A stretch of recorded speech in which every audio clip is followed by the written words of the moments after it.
Dans le cercle chromatique, le jaune est la couleur la plus claire et la plus lumineuse en opposition au violet, couleur secondaire la plus foncée.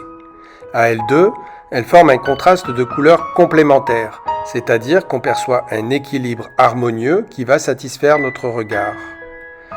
Le jaune est l'une des trois couleurs primaires qui forment un contraste de couleurs en soi. Les couleurs primaires correspondent au plus petit ensemble de couleurs de base dont la combinaison permet d'obtenir toutes les couleurs du spectre visible. Dans le développement de la notion de couleur primaire, on sait depuis la Renaissance qu'en mélangeant trois pigments, un bleu, un rouge, un jaune, on peut obtenir une grande variété de couleurs. Curieusement, il n'existe pas vraiment de jaune sombre. Quand on lui ajoute du noir, il vire au vert. Le jaune a été dès l'Antiquité une couleur forte, évoquant la puissance divine. L'illustre Turner, grand peintre romantique anglais considéré comme le peintre de la lumière, ira jusqu'à dire que la lumière est Dieu.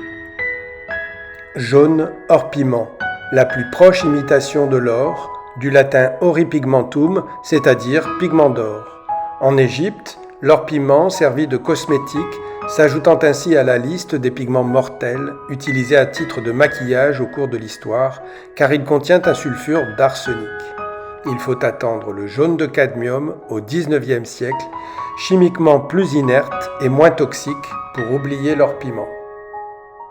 Jaune de plomb éteint ou jaune de Naples, jaune très prisé durant 4000 ans jusqu'au XVIIIe siècle, obtenu par mélange d'oxyde de plomb et d'oxyde d'étain chauffé à 800 degrés.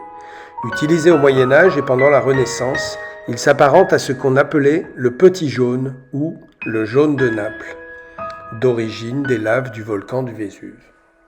Le jaune safran. Il était le meilleur jaune pour les enluminures du Moyen-Âge. Il fallait 8000 fleurs de crocus pour obtenir 100 grammes de pigment pour faire une peinture d'un jaune intense, pur et translucide qui permettait d'imiter la feuille d'or. Peu résistant à la lumière, il sera ensuite remplacé par des pigments synthétiques moins coûteux. Le safran entre aussi dans la composition des vins, des aliments et des cosmétiques en tant qu'arôme et colorant. Il est aussi bien connu pour être la couleur de l'amour. Le jaune arzica est un pigment issu de la plante appelée gaude, la plus ancienne utilisée en teinture en Europe. Jaune lumineux et régulier, translucide et pour une fois inoffensif.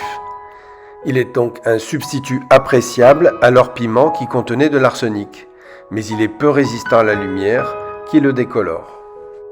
Pigment laqué jaune, style de grain. Pigment issu des baies du nerprin, très en vogue pendant la période médiévale et jusqu'au XVIIIe siècle. En maintenant la solution à 50 degrés, on obtenait un jaune. En la poussant à 100 degrés, on obtenait une teinte plus orangée. C'est un pigment qui résistait relativement mal à la lumière et qui sera remplacé par la suite par des pigments plus vifs et plus solides. Enfin, le jaune indien, dont la composition reste assez mystérieuse et qui aurait une odeur étrange qui proviendrait de l'urine de chameau. Remarquablement clair et lumineux, utilisé par les peintres européens à la fin du XIXe, puis remplacé dans le courant du XXe. Pour conclure sur le jaune, il attire vraiment les regards, il interpelle, il rayonne, il évoque la spontanéité et la joie de vivre, l'optimisme.